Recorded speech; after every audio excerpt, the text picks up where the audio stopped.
Farewell to Manzanar, Chapter 22, 10,000 Voices. As I came to understand what Manzanar had meant, it gradually filled me with shame for being a person guilty of something enormous enough to deserve that kind of treatment. In order to please my accusers, I tried, for the first few years after our release, to become someone acceptable. I both succeeded and failed.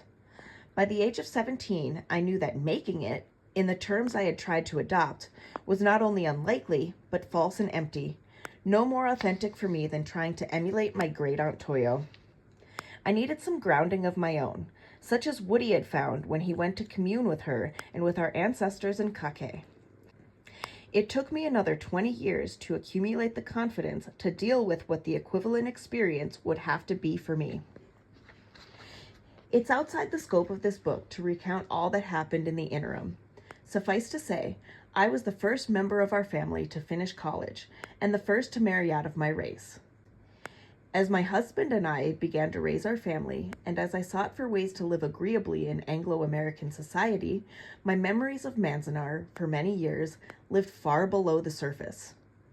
When we finally started to talk about making a trip to visit the ruins of the camp, something would inevitably get in the way of our plans. Mainly my own doubts, my fears. I half suspected that the place did not exist. So few people I met in those years had even heard of it, and those who had knew so little about it, sometimes I imagined I had made the whole thing up, dreamed it. Even among my brothers and sisters, we seldom discussed the internment. If we spoke of it at all, we joked. When I think of how that secret lived in all our lives, I remember the way Kayo and I responded to a little incident soon after we got out of camp. We were sitting on a bus stop bench in Long Beach when an old, embittered woman stopped and said, "Why don't all you dirty Japs go back to Japan?" She spit at us and passed on. We said nothing at the time. After she stalked off down the sidewalk, we did not look at each other. We sat there for maybe 15 minutes with downcast eyes and finally got up and walked home. We couldn't bear to mention it to anyone in the family. And over the years, we never spoke of this insult. It stayed alive in our separate memories, but it was too painful to call out in the open. In 1966, I met a Caucasian woman who had worked for 1 year as a photographer at Manzanar. I could scarcely speak to her. I desperately wanted to, but all my questions stuck in my throat. This time it was not the pain of memory. It was simply her validation that all those things had taken place. Someone outside the close community of Japanese Americans had actually seen the camp, with its multitude of people and its swarm of buildings on the plain between the mountains. Something inside me opened then. I began to talk about it more and more. It was April 1972. 30 years almost to the day, that we piled our 3 kids into the car and headed out there. From where we live now, in the California coast town of Santa Cruz, it's a full day's drive. We started down 101 to Paso Robles, crossed over the hummocky Diablo Range to the Central Valley, skirted Bakersfield, and climbed through Tehachapi Pass into the desert. At Mojave, we turned north onto the same road our bus had taken out from Los Angeles in April 1942. It is the back road to the Sierras and the main route from Southern California to Reno and Lake Tahoe. We joined bikers and backpackers and the skiers heading for Mammoth. The traffic through there is fast, everyone but the bikers making for the high country. As we sped along wide roads at 60 and 70, with our kids exclaiming at the sights we passed and our car loaded down with camping gear, it seemed even more incredible to me that a place like Manzanar could have been anywhere within reach of such a highway, such a caravan of pleasure-seeking travelers. The bikers peeled off at Red Rock Canyon, a gorgeous bulge of pink cliffs and rusty gulches humping out of the flatlands. After that, it was lovely desert, but nothing much to stop for. In 100 miles, we passed 2 oases, the first at Alancha, the second around Lone Pine, a small, tree-filled town where a lot of mountain buffs turned off for the Mount Whitney portal. A few miles out of Lone Pine, we started looking for another stand of trees, some tall elms, and what remains of those gnarled pear orchards. They were easy to spot. Everything else is sagebrush, tumbleweeds, and wind. At its peak in the summer of 42, Manzanar was the biggest city between Reno and Los Angeles. A special kind of western boomtown that sprang from the sand, flourished, had its day, and now has all but disappeared. The barracks are gone, torn down right after the war. The guard towers are gone, and the mess halls and shower rooms, the hospital, the tea gardens, and the white buildings outside the compound. Even the dust is gone. Spreading brush holds it to the ground. 30 years earlier, Army bulldozers had scraped everything clean to start construction. What you see from the road are the two gatehouses, each a small empty pillbox of a building, faced with flagstones and topped, like tiny pagodas, with shingled curving roofs. Farther in, you see the elms, most of which were planted by internees, and off to the right, a large green building that was once our high school auditorium, now a maintenance depot for the Los Angeles Power and Water District, who leased the land to the government during the war and still owns it. Past the gatehouses, we turned left over a cattle guard and onto a dirt perimeter road that led to the far side of the campsite. About half a mile in, we spotted a white obelisk gleaming in the distance and marking a subtle line where the plain begins gradually to slope upward into the alluvial fan that becomes the base of the mountains. It seemed miraculous, as if some block of stone had fallen from the peaks above and landed upright in the brush, chiseled, solitary, 12 feet high. Near it, a dozen graves were outlined in the sand with small stones, and a barbed wire fence surrounded them to keep back the cattle and the tumbleweed. The black Japanese script cut into the white face of the obelisk read simply, "A memorial to the dead." We were alone out there, too far from the road to hear anything but wind. I thought of Mama, now 7 years gone. For a long time, I stood gazing at the monument. I couldn't step inside the fence. I believe in ghosts and spirits. I knew I was in the presence of those who had died at Manzanar. I also felt the spiritual presence that always lingers near awesome wonders like Mount Whitney. Then, as if rising from the ground around us on the valley floor, I began to hear the first whispers, nearly inaudible, from all those thousands who once had lived out here, a wide, windy sound of the ghost of that life. As we began to walk, it grew to a murmur, a thin, steady hum. We turned the kids loose, watched them scamper off ahead of us, and we followed what used to be an asphalt road running from the backside of the camp a mile out to the highway. The obelisk, built in 1943, and the gatehouses are all that have survived intact from internment days. The rest of the place looks devastated by a bombing raid. The old road was disintegrating, split, weed-sprung. We poked through the remains of hospital foundations, undermined by erosion channels. We found concrete slabs where the latrines and shower rooms stood, and irrigation ditches, and here and there, the small rock arrangements that once decorated many of the entranceways. I had found out that even in North Dakota, when Papa and the other Issei men imprisoned there had free time, they would gather small stones from the plain and spend hours sorting through a dry stream bed looking for the veined or polished rock that somehow pleased the most. It is so characteristically Japanese, the way lives were made more tolerable by gathering loose desert stones and forming with them something enduringly human. These rock gardens had outlived the barracks and the towers, and would surely outlive the asphalt road and rusted pipes and shattered slabs of concrete. Each stone was a mouth, speaking for a family, for some man who had beautified his doorstep. Vegetation gets thickest toward the center of the site, where the judo pavilion once stood, and where rows of elms planted as windbreaks have tripled their growth since the 40s. In there, we came across the remains of a small park. A stone-lined path ran along the base of a broad mound of dirt about 5 feet high. Stones had been arranged on the mound, and some low trees still shaded it and made an arch above the path. For a moment I was strolling again, finding childish comfort in its incongruous design. But after 10 feet, the path ended in tumbleweeds. The trees were dry and stubby, the mound was barren, and my attention was arrested by a water faucet sticking 2 feet out of the sand, like some subterranean periscope. One of these had provided water for each barracks. They stuck up at intervals in every direction, strangely sharpening the loneliness and desolation, sometimes the only sign of human presence in an acre or two of sand. My mood had shifted. The murmur turned to wind. For a while, I could almost detach myself from the place and its history and take pleasure in it purely as an archaeological site. I saw the outlines, patterns this city must have taken. I imagined where the buildings stood, almost as I once did, nosing around old Roman villas in Europe.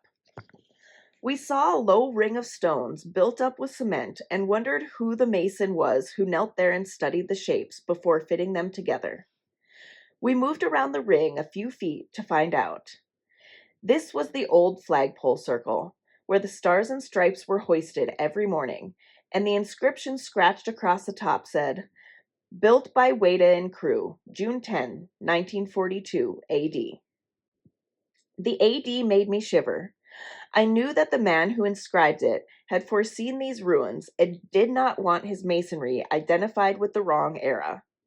His words coming out of the stone became a voice that merged with all the others. Not a murmur this time, but low voices muttering and chattering all around me. We were crossing what used to be a firebreak, now a sandy field devoid of any growth. The wind was vicious there, and nothing to break it, and the voices grew. The firebreak was where we had talent shows and dances and outdoor movies in the summer, and where the kids played games. I heard the girls' glee club I used to sing in, way off from the other side of camp, their tiny grade school soprano singing, "Beautiful dreamer, wake unto me." I closed my eyes and I was 10 years old again. Nothing had changed. I heard laughter. It was almost dusk. The wind had dropped, and I saw old men squatting in the dirt, Papa and some of his cronies, muttering and smoking their cigarettes. In the summertime, they used to burn orange peels under gallon cans, with holes punched in the sides to keep the mosquitoes away. Sometimes they would bring out their boards to play Go and Hana. The orange peels would smolder in there, and the men would hunker down around the cans and watch the smoke seep out the holes. From that firebreak, we cut across toward the first row of pear trees, looking for what might remain of Block 28. There wasn't much to guide us, but the trees themselves and a view I remembered of the blunt, bulky Inyo Range that bounds the eastern limit of the valley. When we were close enough to smell the trees, we stopped. They were stunted, tenacious, tough the way a cactus has to be. The water table in that one area has kept them living through all these years of neglect, and they were ready to bloom at any moment. The heady smell was as odd in that desert setting as the little scrap of park had been. As odd, yet just as familiar. We used to picnic there in blossom time, on weekends, if we got a wind-free day. The wind blew it toward us now, chilled pear nectar, and it blew our kids around a high stand of brush. They came tumbling across the sand, demanding to know what we were going to do out here. Our twins were 5 years old at the time, a boy and a girl. Our older daughter had just turned 11. She knew about the evacuation, but it would be a few more years before she absorbed this part of the family history. For these three, the site had been like any wreck or ruin. They became explorers, rushed around hoping the next clump of dusty trees or chunk of wall might reveal the treasure, the trinket, the exotically rusted hinge. Nothing much had turned up. The shine was wearing off the trip. Their eyes were red and their faces badly chapped. No place for kids. My husband started walking them back to the car. I stayed behind a moment longer, first watching our 11-year-old stride ahead, leading her brother and sister. She has long dark hair like mine, and was then the same age I had been when the camp closed. It was so simple, watching her, to see why everything that had happened to me since we left camp referred back to it, in one way or another. At that age, your body is changing. Your imagination is galloping. Your mind is in that zone between a child's vision and an adult's. Papa's life ended at Manzanar, though he lived for 12 more years after getting out. Until this trip, I had not been able to admit that my own life really began there. The times I thought I had dreamed it were one way of getting rid of it. Part of wanting to lose it, part of what you might call a whole Manzanar mentality I had lived with for 25 years. Much more than a remembered place, it had become a state of mind. Now, having seen it, I no longer wanted to lose it or to have those years erased. Having found it, I could say what you can only say when you've truly come to know a place. Farewell. I had nearly outgrown the shame and the guilt and the sense of unworthiness. This visit, this pilgrimage, made comprehensible, finally, the traces that remained and would always remain, like a needle. That hollow ache I carried during the early months of internment had shrunk, over the years, to a tiny sliver of suspicion about the very person I was. It had grown so small sometimes I'd forget it was there. Months might pass before something would remind me. When I first read, in the summer of 1972, about the pressure Japan's economy was putting on American business and how a union in New York City had printed up posters of an American flag with Made in Japan written across it, then that needle began to jab. I heard Mama's soft, weary voice from 1945 say, "It's all starting over."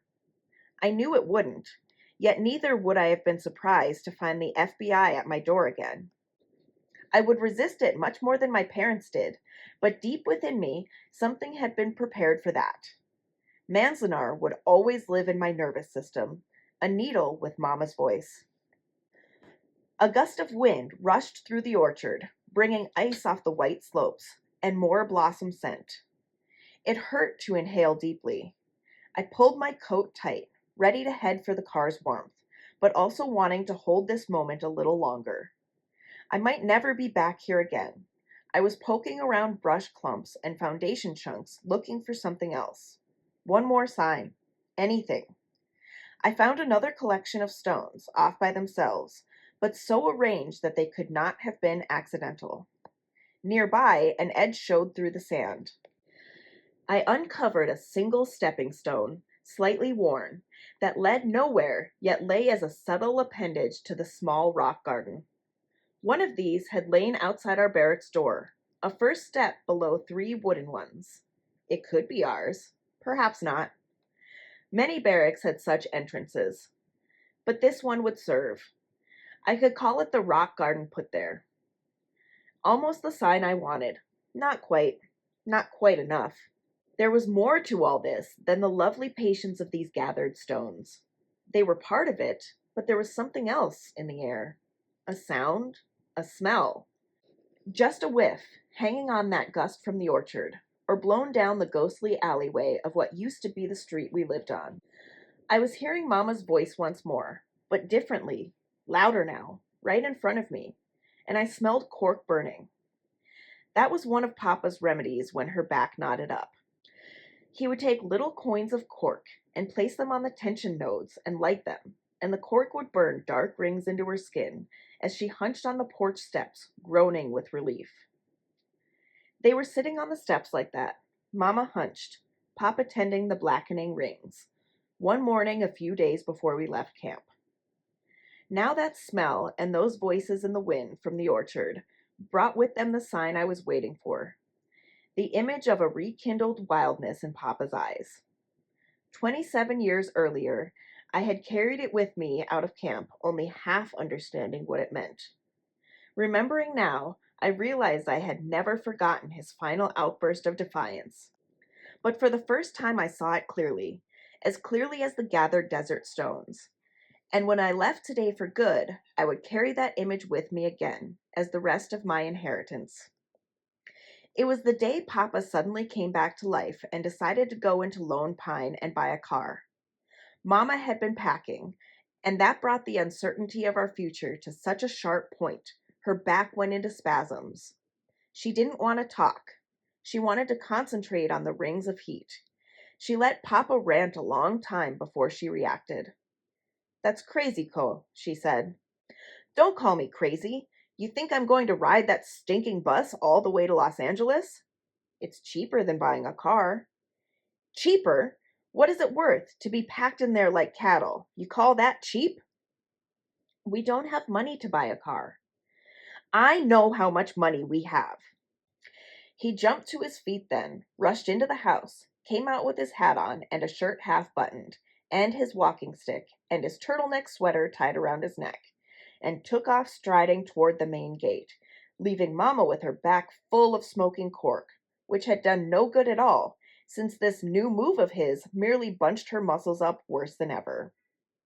It was late afternoon when we heard the horn, still blocks away. Without looking out the door, Mamma said, "Here he comes." As the honks came closer, we heard another sound, like a boxer working out on a flabby punching bag. Mamma moved to the doorway. We all did. Chizu, May, me, in time to see a blue Nash four-door come around the corner, with its two front tires flat, and Papa sitting up straight and proud behind the wheel, his hat cocked, his free hand punching at the horn. Heads were appearing at doorways all up and down the street. He stopped in front, racing the engine and grinning, while he eyed Mamma and fingered the shiny knob dashboard gear shift. On the seat between his legs, he held a half-empty quart bottle of whiskey. He yelled, "What do you think, little Mamma?" She didn't answer. He had not been drinking much at all for about 6 months. She stood there waiting to see what he was going to do. He laughed and made the engine roar, and demanded to know where all his boys were. He wanted to show those yokores what a real car looked like. Kaio was the only son still in camp, and he had gone off to help someone else load furniture. So Papa announced that he would give all his women a ride. Mama protested, said he ought to get those tires fixed if we expected to take this car all the way into Los Angeles. Papa roared back at her, louder than the engine, and with such a terrible samurai scowl that we all went leaping and piling into the car. Mama last, slamming the back door and climbing into the front seat next to him.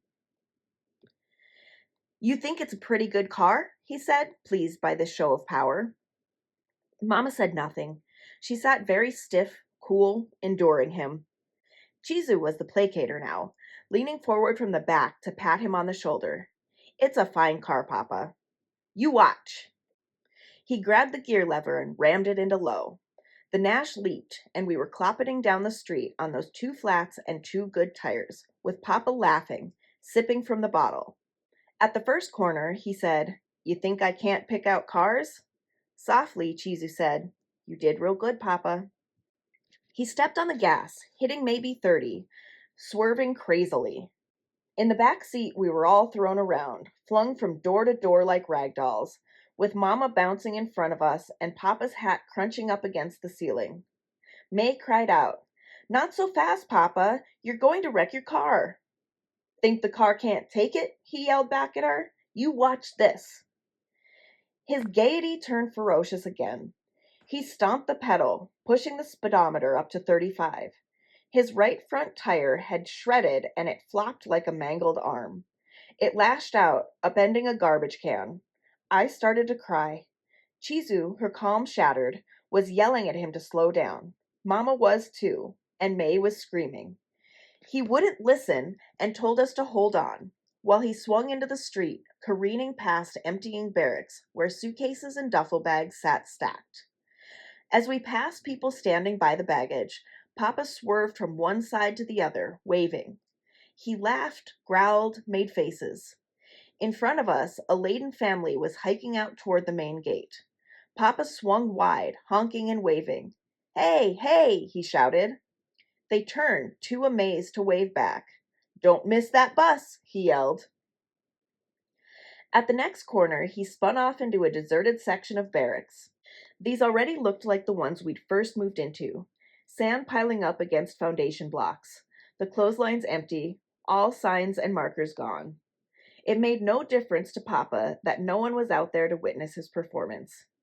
He aimed for tumbleweeds lying in the roadbed and shouted with triumph each time he squashed one. Chizu and Mama and May had quit trying to control him. I'd stopped crying. We grabbed for handholds, covered our heads, hoped simply to survive until he hit something hard or ran out of gas. We came to a fire break and Papa plunged into it, began to cut a twisty path across its emptiness, shouting, "Ya, ya!" gouging ragged tracks through the dusty sand. The way this firebreak lay, there seemed to be nothing in front of us now but sagebrush and open country, rising in the distance south of camp to the range of round, buff-colored hills rumored to be full of rattlesnakes. The few times I'd wished I could walk in one direction for as long as I wanted, the threat of those rattlesnakes deterred me. And now, farther south, beyond that visible barrier, out in the world I scarcely remembered, there loomed the dark, threatening cloud I'd heard grown-ups talk about. The way we seemed to be heading, I should have been frightened into a coma. But for this once, I was not. Watching Papa bounce and weave and shout in front of me, I was almost ready to laugh with him, with the first bubbly sense of liberation his defiant craziness had brought along with it. I believed in him completely just then, believed in the fierceness flashing in his wild eyes. Somehow that would get us past whatever waited inside the fearful dark cloud, get us past the heat, and the rattlers, and a great deal more. At the fence he had to turn, sending up a white billow of dust. Where the fence met the highway, we cornered again, heading for the bus stop. A crowd waited there, standing idly, sitting around on scattered baggage. They all turned to watch when they heard us coming. Papa tooted the horn and yelled out, "No bus for us! No bus for us!" The young kids were mystified by this and stood open-eyed watching. Some of the older folks smiled, waving as we hit a chuck hole and bounced. Papa swung left, and we clattered out into the wide, empty boulevard that ran the length of the camp, back to where our own baggage waited and the final packing.